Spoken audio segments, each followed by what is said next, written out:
আউযুবিল্লাহি মিনাশ শাইতানির রাজিম বিসমিল্লাহির রহমানির রহিম। আজকে আমি বড় দুঃখের সাথে কিছু কথা বলতে চাই এবং কি আমার পাশে দাঁড়ানো বৃদ্ধ আমার দাদির সমতুল্য বয়স এবং আমার দাদির বয়সের মতন বয়স।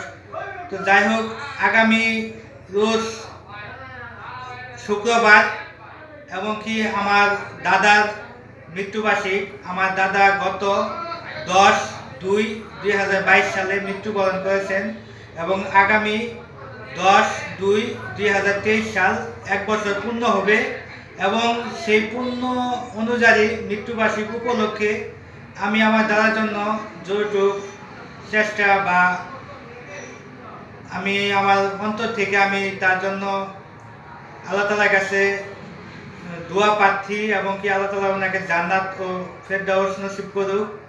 এবং আমার পাশে দাঁড়ানো বৃদ্ধ দাদির বয়সের মতন সমতুল্য আমি বলে গেলাম। তো ওনাকে আমি এর আগে কিছু হেল্প করেছিলাম একটা কম্বল দিয়ে।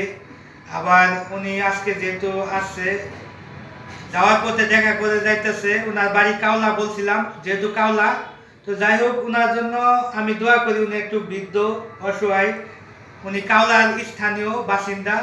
ওনার জন্য আমি দোয়া করি উনি বাইসা থাক এবং কি ওনার আল্লাহ তাআলা বাসায় রাখুক। উনি যাই হোক, ওনার অর্থ সম্পদ থাকার অবস্থায় উনি বর্তমানে অসহায়, কারণ ওনার অর্থ সম্পদ হাতিয়ে নিয়েছে। যাই হোক, এগুলা বিষয় ব্যক্তিগত বিষয় আমি বলতে চাই না। ওনার জন্য দোয়া করবেন এবং কি আর সবচেয়ে বড় কথা, যে উদ্দেশ্যে আমি দাঁড়িয়েছি, আমার দাদার আগামী শুক্রবার 10 তারিখ 2 মার্চ 2023 সাল আমার দাদার জন্য দোয়া করবে, ঠিক আছে? আল্লাহ তাআলা যেন ওনাকে জান্নাতে ফেরদাউস উচ্চ মাকরাম দান করেন। কারণ আমার দাদা হলেও আমার দাদা একজন মানে ভালো লোক ছিল সমাজের মধ্যে, কারণ ওনাকে সবাই অনেক ভালোবাসতো। আসলে সত্যি উনি একজন ভালো একটা ধার্মিক টাইপের লোক ছিল। কারণ আমার জানা মতো আমার দাদাকে অন্যায় ও খারাপ আচরণ, কারোর সাথে ব্যবহার, এগুলো দেখিনি। উনি নামাজি এবং ভালো একটা ধার্মিক ব্যক্তি ছিল। তো যাই হোক, আমার দাদার জন্য আপনারা ফেসবুক বন্ধুগণ এবং সকলে দোয়া রাখবেন। আল্লাহ তাআলা যেন ওনাকে কবরে ভালো রাখেন এবং কি হাসরের ময়দানে ওনাকে যেন জান্নাত নসিব করেন।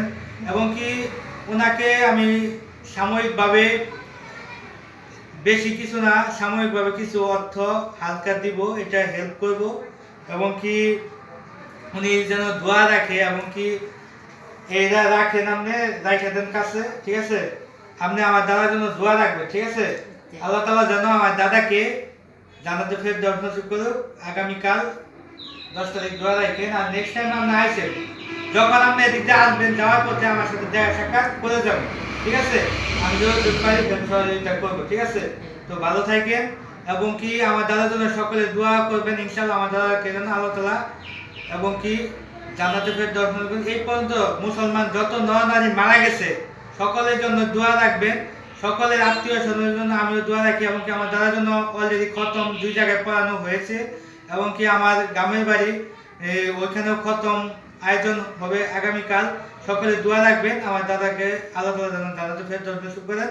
সকলে ভালো থাকবেন। আসসালামু আলাইকুম, ধন্যবাদ, ভালো থাকবেন। আলহামদুলিল্লাহ, ভালো থাকবেন। ওকে।